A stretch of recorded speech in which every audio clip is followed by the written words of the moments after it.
श्री शिवाय नमस्तुभ्यम। हर हर महादेव। दोस्तों आज हम शनि प्रदोष व्रत कथा लेकर आए हैं।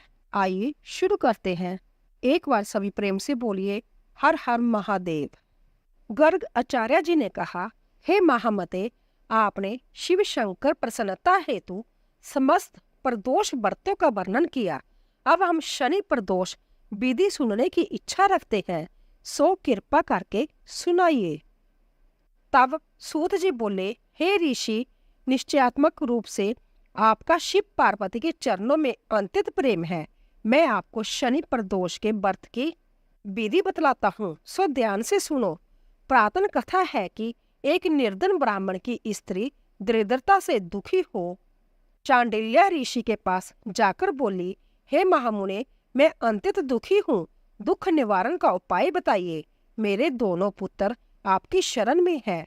मेरे ज्येष्ठ पुत्र का नाम धर्म है, जो कि राजपुत्र है, और लघु पुत्र का नाम शुशिव्रत है। अंतः हम दरिद्री हैं, आप ही हमारा उद्धार कर सकते हैं।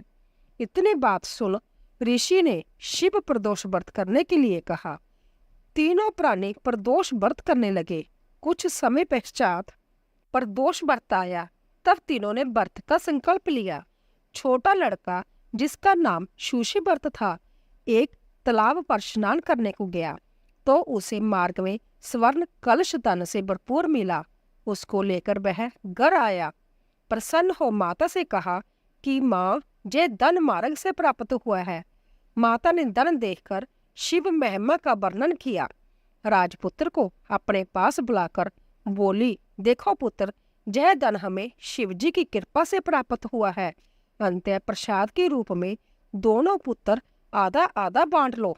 माता का वचन सुन राजपुत्र ने शिव पार्वती का ध्यान किया और बोला, पूज्य, यह धन आपके पुत्र का ही है, मैं इसका अधिकारी नहीं हूँ।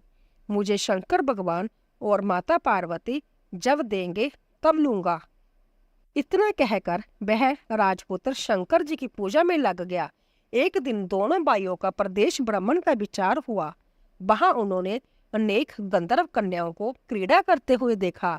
उन्हें देख शुशिव्रत ने कहा, भैया, अब हमें इससे आगे नहीं जाना है। इतना कह शुशिव्रत उसी स्थान पर बैठ गया, परंतु राजपुत्र अकेला ही स्त्रियों के बीच में जा पहुंचा। वहां एक स्त्री अति सुंदरी राजकुमार को देखकर मोहित हो गई और राजपुत्र के पास पहुंचकर कहने लगी, हे सखियों, इस वन के समीप ही जो दूसरा वन है, तुम बाहर जाकर देखो। बांति बांति के पुष्प खिले हैं, बड़ा सुहावना समय है। उसकी शोभा देखकर आओ। मैं जहाँ बैठी हूँ, मेरे पैर में बहुत पीड़ा हो रही है।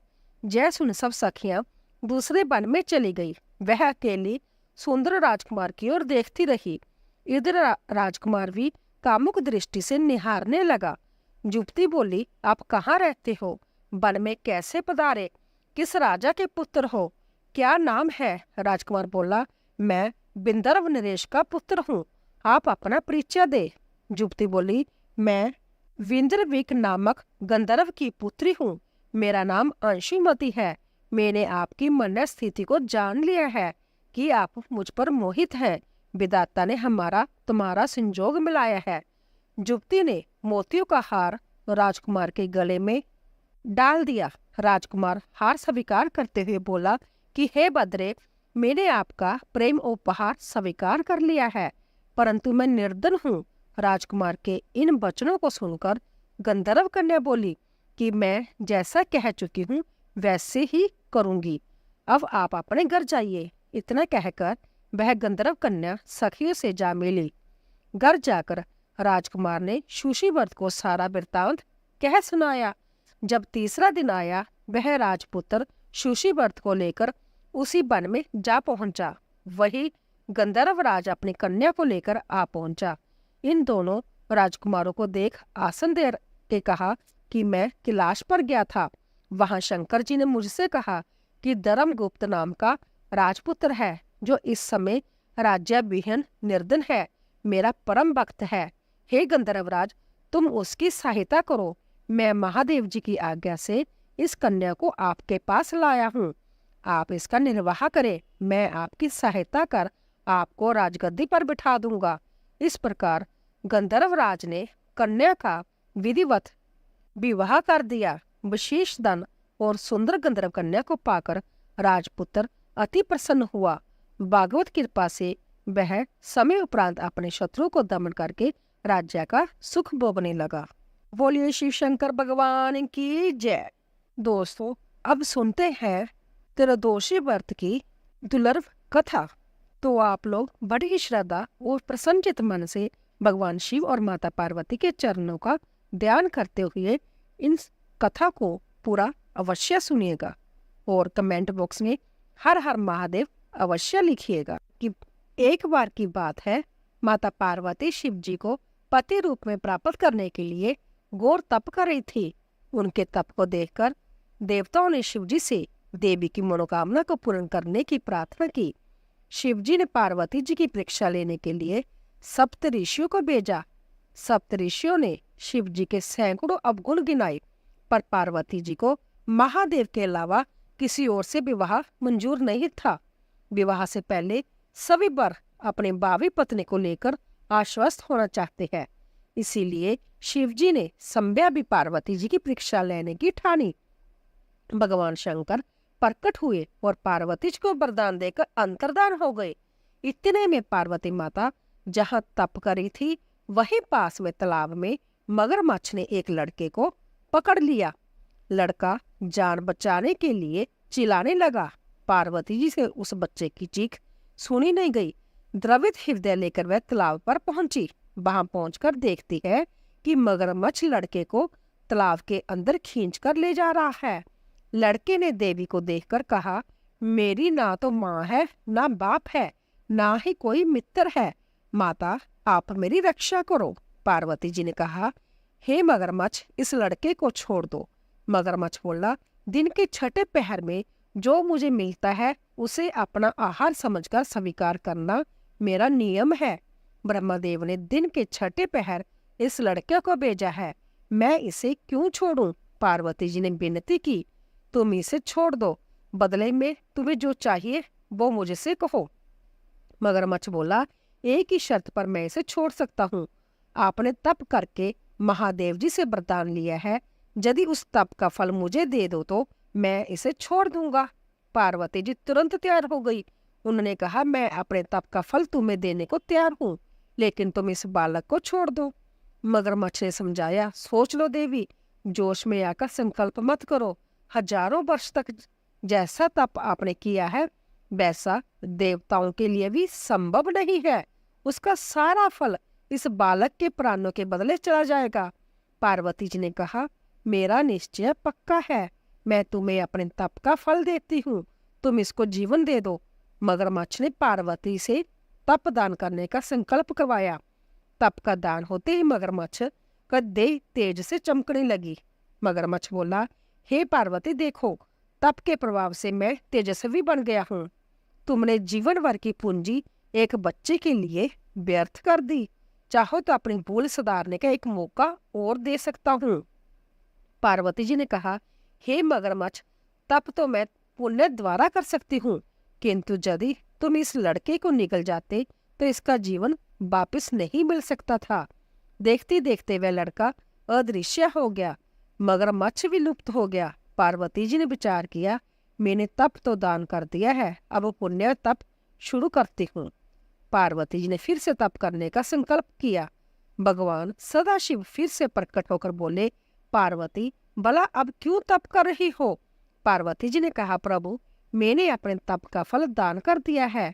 आपको पति रूप में पाने के संकल्प के लिए मैं फिर से वैसा ही घोर तप करके आपको प्रसन्न करूंगी। महादेव जी बोले, मगरमच्छ और लड़के दोनों रूपों में मैं ही था। तुम्हारा चित्त प्राणी मात्र में अपने सुख दुख का अनुभव करता है या नहीं, इसकी परीक्षा लेने के लिए मैंने यह लीला रची थी। अनेक रूपों में दिखने वाला मैं एक ही हूँ। मैं अनेक शरीरों में शरीरों से अलग निर्विकार हूँ। तुमने अपना तप मुझे ही दिया है, इसीलिए अब और तप करने की कोई आवश्यकता नहीं है। देवी ने महादेव को प्रणाम कर प्रसन्न मन से विदा किया। बोले शिव शंकर पार्वती भगवान की जय। प्रिय श्रोताओं, अब सुनते हैं हर मनोकामनाएं पूरी करने वाली दूसरी कथा। एक शिव मंदिर में एक बड़ा सा पेड़ था। उसी पेड़ पर एक गौरैया का जोड़ा रहता था। वह गौरैया का जोड़ा बड़ा ही शिव भक्त था। जब भी मंदिर में आरती व पूजन होता तो वह गौरैया का जोड़ा भी मंदिर में जाकर भगवान शिव और माता पार्वती की भक्ति में लीन हो जाता था तथा दिन भर इसी मंदिर में रहता था। इस मंदिर से वह अपने एवं अपने बच्चों के लिए दाना पानी का इंतजाम कर लेते थे। इस शिव मंदिर के समीप में एक बूढ़ी माता का घर था। उनके कोई संतान ना थी। वह अपने घर में अकेले रहती थी। बूढ़ी माँ को पक्षियों से बहुत प्रेम था। वह अपनी छत पर प्रतिदिन पक्षियों के लिए दाना और पानी रखा करती थी। मंदिर में रहने वाला गौरैया का जोड़ा भी उनकी छत पर आकर दाना पानी खाया करता था। इसी तरह कई दिन व्यतीत हो गए। कुछ दिनों बाद वह बूढ़ी माता बीमार पड़ जाती है और अपने घर की छत पर दाना पानी डालने में असमर्थ हो जाती है। वह गौरैया का जोड़ा जब छत पर आता तो दाना पानी न पाकर चिंतित हो जाता। बूढ़ी माता की देखभाल करने वाला कोई भी नहीं था। उनका स्वास्थ्य दिन प्रतिदिन बिगड़ता चला गया और एक दिन उनकी मृत्यु हो जाती है। गौरैया का जोड़ा प्रतिदिन छत पर आता, लेकिन दाना पानी न देखकर गौरैया का जोड़ा बूढ़ी माता को पूरे गांव में ढूंढता है, किंतु उनकी बूढ़ी माता कहीं नहीं मिलती। तब मादा गौरैया अपने पति से कहती है कि हमें बूढ़ी माता के घर के अंदर चलकर देखना चाहिए कि आखिर बूढ़ी माता कहाँ गई। जब गौरैया का जोड़ा घर के अंदर जाता है तो बूढ़ी माता वहां पर लेटी होती है। उनके शरीर में कोई भी हलचल नहीं होती है। नर गौरैया अपनी पत्नी से कहता है, बूढ़ी माता अब इस दुनिया में नहीं रही। जय देखकर गौरैया का जोड़ा बहुत दुखी हो जाता है। फिर वह दोनों वहां से चले जाते हैं और शाम के समय जब शिव मंदिर में आरती होती है तो वह दोनों वहां जाकर भगवान शिव की आराधना करते हैं। वह दोनों दाना पानी कुछ भी ग्रहण नहीं करते और भगवान शिव की तपस्या में लीन हो जाते हैं। इस तरह तपस्या करते करते कई महीने बीत जाते हैं। उनकी भक्ति और आराधना से भगवान शिव अत्यंत प्रसन्न हो जाते हैं और गौरैया के जोड़े को दर्शन देते हैं। और शिव जी कहते हैं कि तुम दोनों ने पक्षी की जोनी में होकर भी मेरा बहुत बड़ा तप किया है। मैं तुम्हारी भक्ति से अत्यंत प्रसन्न हूँ। मैं तुम्हें वचन देता हूँ कि तुम मुझसे जो भी मांगोगे मैं तुम्हें दूंगा। इस पर गौरैया का जोड़ा भगवान भोलेनाथ से कहता है कि हे प्रभु, इस मंदिर के पास जो बूढ़ी माता रहती है उन्हें आप फिर से जीवित कर दीजिए। भगवान शिव कहते हैं कि जय तो प्रकृति के नियम के खिलाफ है, जय कैसे हो सकता है। तब गौरैया का जोड़ा कहता है कि हे प्रभु, आपने हमें वचन दिया है कि हम लोग जो मांगेंगे वही आप हमें देंगे। इस पर भगवान शिव चिंता में पड़ जाते हैं और फिर कहते हैं कि मैं अपने वचन और तुम्हारे हट के कारण विवश हो गया हूँ। और भगवान शिव बूढ़ी माता को फिर से जीवित कर देते हैं। बूढ़ी माता जब अपनी आंख खोलती है तो अपने सामने भगवान शिव को देखकर प्रसन्नता से भर जाती है और भगवान शिव से कहती है, हे महादेव, आपके दर्शन करके मेरे जन्म जन्म के पाप नष्ट हो गए। मैंने ऐसा कौन सा पुण्य किया था जो आपने मुझे दर्शन दिए और मुझे दोबारा जीवित कर दिया। तब भगवान शिव कहते हैं कि हे बूढ़ी माता, ये सब तुम्हारे संभय के कारण नहीं हुआ है। जिस गौरैया के जोड़े को तुम प्रतिदिन दाना पानी देती थी, उस गौरैया के जोड़े के कारण ही ऐसा संभव हुआ है। उन दोनों ने दिन रात मेरी कठोर तपस्या की, जिसके कारण मैंने प्रसन्न होकर तुम्हें जीवन दान दिया है। ऐसा कहकर भगवान शिव शंकर अंतर्धान हो जाते हैं। बूढ़ी माता फिर से प्रतिदिन अपनी छत पर पक्षियों के लिए दाना पानी रखने लगती है और वह गौरैया का जोड़ा फिर से खुशी खुशी वहां पर आने लगता है। बूढ़ी माता उस गौरैया के जोड़े से कहती है कि तुम दोनों ने मुझ पर बड़ा एहसान किया है, इसीलिए मैं चाहती हूँ कि तुम दोनों मेरे घर पर ही आकर रहो। फिर गौरैया का जोड़ा बूढ़ी माता के घर पर ही रहने लगता है। धीरे धीरे गौरैया, चिड़िया और बूढ़ी माता की ख्याति पूरे गांव में फैल जाती है और जो भी उस गौरैया के जोड़े और बूढ़ी माता के दर्शन कर लेता तो भगवान शिव और माता पार्वती की कृपा से उसकी सभी मनोकामनाएं पूर्ण हो जाती है और उसके सारे रोग ठीक हो जाते थे। भारत के गुजरात में आज भी बूढ़ी माता और गौरैया का मंदिर स्थित है। जैसे भगवान भोलेनाथ ने गौरैया की मनोकामनाएं पूर्ण की, ऐसी सबकी मनोकामनाएं को पूर्ण करना। बोलिए श्री शंकर पार्वती भगवान की जय।